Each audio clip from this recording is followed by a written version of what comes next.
मैं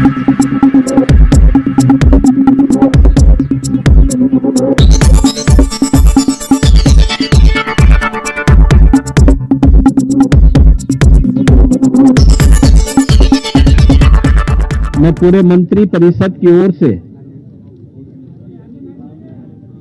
महाकुंभ में आए हुए सभी पूज्य संतों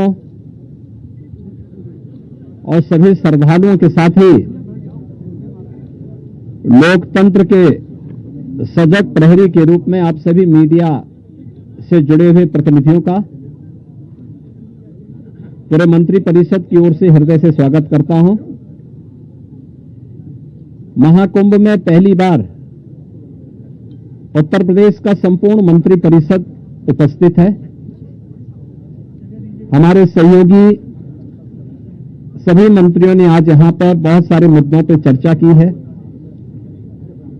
प्रदेश के विकास से जुड़े हुए जो नीतिगत निर्णय हैं उन मुद्दों पर चर्चा हुई है। इसके अलावा यहां पर अन्य महत्वपूर्ण मुद्दों के साथ साथ प्रयागराज के विकास से जुड़े हुए मुद्दों पर भी चर्चा हुई है।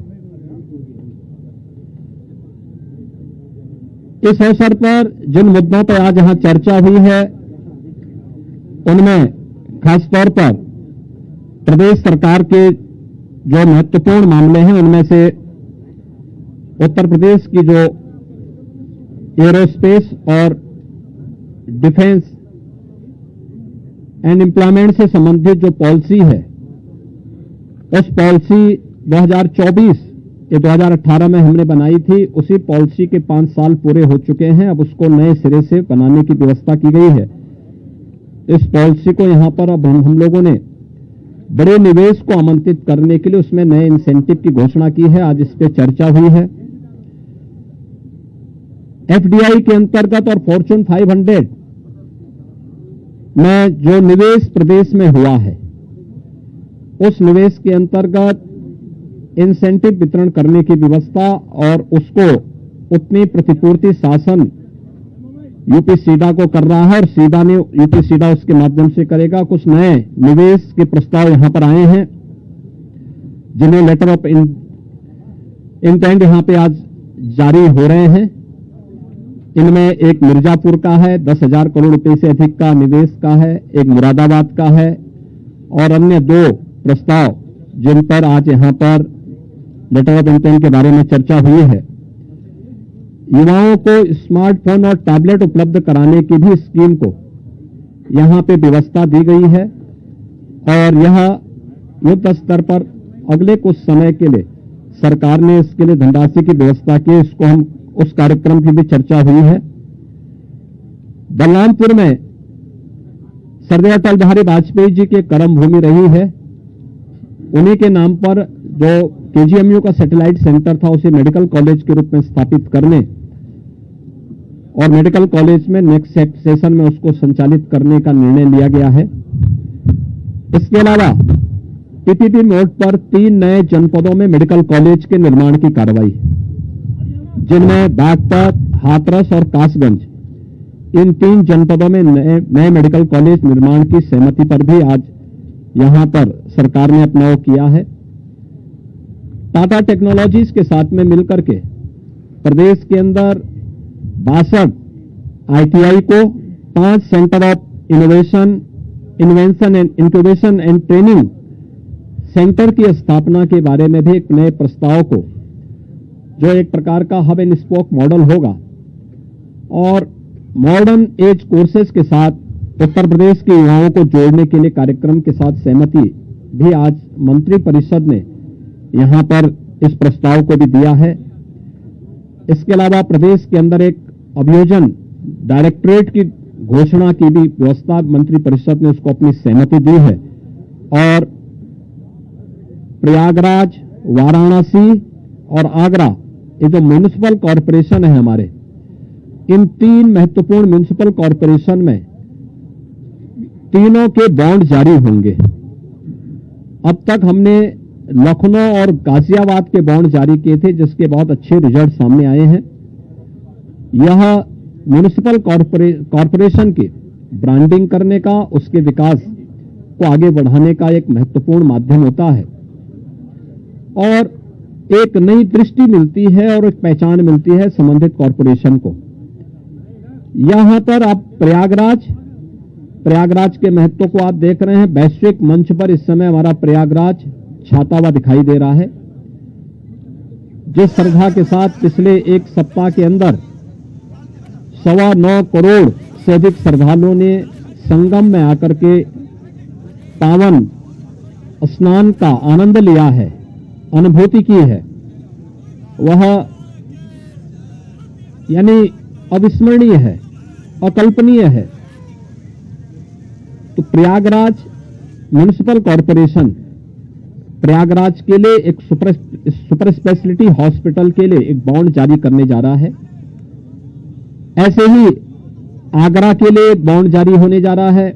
वहां से संबंधित जो आवश्यकता है वहां का म्युनिसिपल कॉरपोरेशन जारी करेगा। और वाराणसी काशी विश्वनाथ धाम आदरणीय प्रधानमंत्री जी की प्रेरणा से बनने के बाद काशी वैश्विक पटल पर छा रहा है।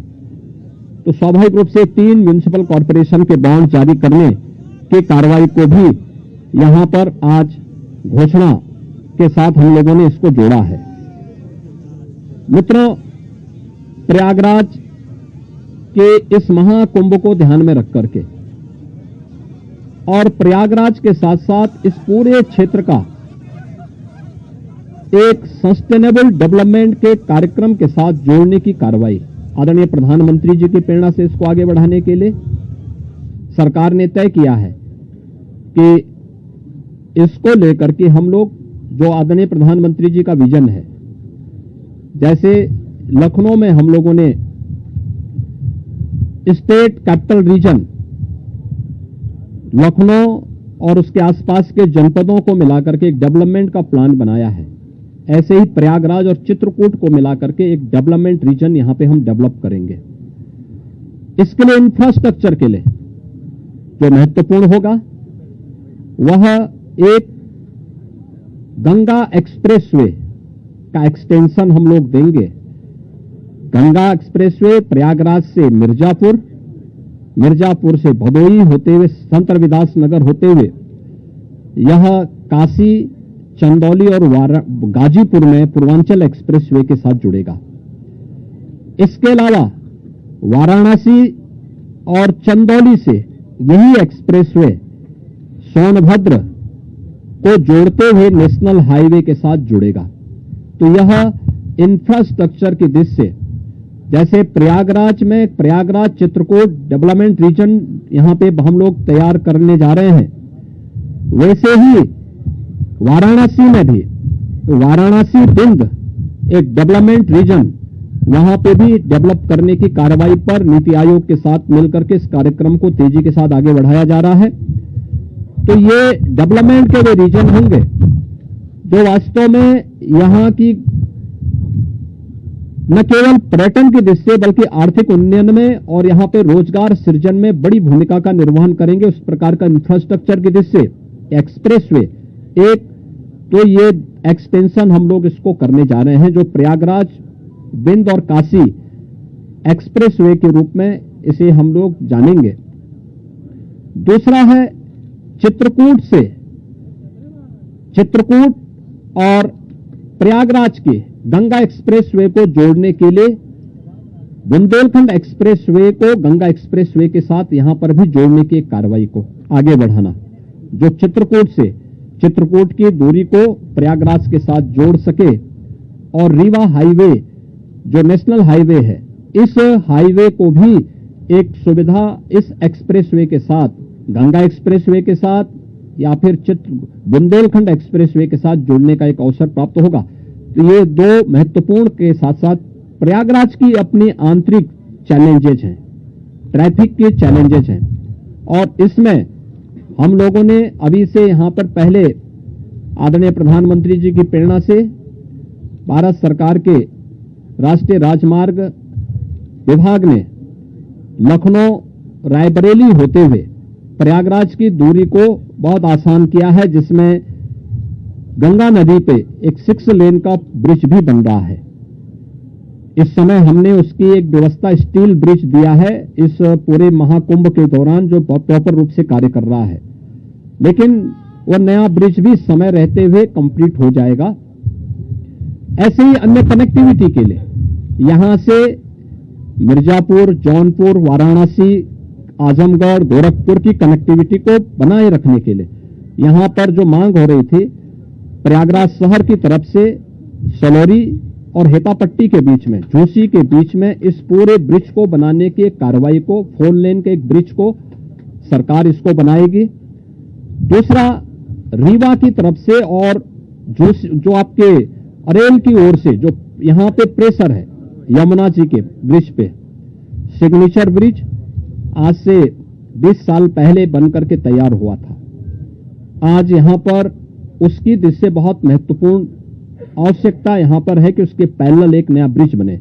तो सिग्नेचर ब्रिज के पैरेलल यमुना जी में भी एक नए ब्रिज को हम अपनी सहमति, कैबिनेट ने अपनी सहमति दी है कि हाँ, शास्त्री ब्रिज के पैरेलल तो हम उसके साथ कर ही रहे हैं और इसको भी हम उसके साथ जोड़ेंगे। तो ये महत्वपूर्ण घोषणाएं प्रयागराज के इंफ्रास्ट्रक्चर, यहां के सस्टेनेबल डेवलपमेंट की दृष्टि से, डेवलपमेंट और रोजगार की दृष्टि से, और आने वाले समय में यहां के नागरिकों के जीवन स्तर को और बेहतर बनाने की दिशा में जो आदरणीय प्रधानमंत्री जी की प्रेरणा है उसको आगे बढ़ाने के लिए ये कुछ घोषणाएं आज यहां पर कैबिनेट ने जिस पे चर्चा की है, अपनी सैद्धांतिक सहमति दी है। और मुझे पूरा विश्वास है कि अगली बार जब कुंभ के साथ उत्तर प्रदेश जुड़ेगा तो इन सब इंफ्रास्ट्रक्चर का लाभ आने वाले श्रद्धालुओं को प्राप्त होगा। मैं आप सबका एक बार फिर से अपने मंत्री परिषद के सभी साथियों की ओर से हृदय से स्वागत करता हूं, अभिनंदन करता हूं। कहां गए भाई राजभर जी, और ये कहां गए अपने आशीष पटेल जी, निषाद राज, कहां हैं लोग? आप लोग पीछे क्या छुपे हैं? इधर आइए। कहां राजभर जी, कहां गए? अनिल कहां है? अनिल कहां है?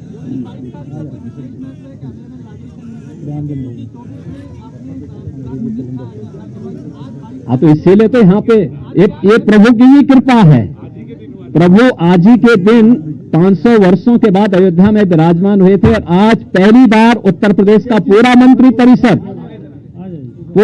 परिषद आज यहाँ पर आया है। और मुझे लगता है कि अगले कुंभ की क्या स्थिति होती है, लेकिन उसका इंफ्रास्ट्रक्चर उत्तर प्रदेश का ये मंत्री परिषद आदरणीय प्रधानमंत्री जी की प्रेरणा से यहां पर प्रयागराज की धरती पर प्रस्तुत कर रहा है। और मुझे विश्वास है कि इसको, जैसे प्रयागराज की कायाकल्प पिछले 6 वर्ष के अंदर हुई है, ये इंफ्रास्ट्रक्चर प्रयागराज को एक वैश्विक पहचान दिलाने में सफल होगा। आप सबको मैं एक बार फिर से धन्यवाद देता हूं। बहुत बहुत अभिनंदन।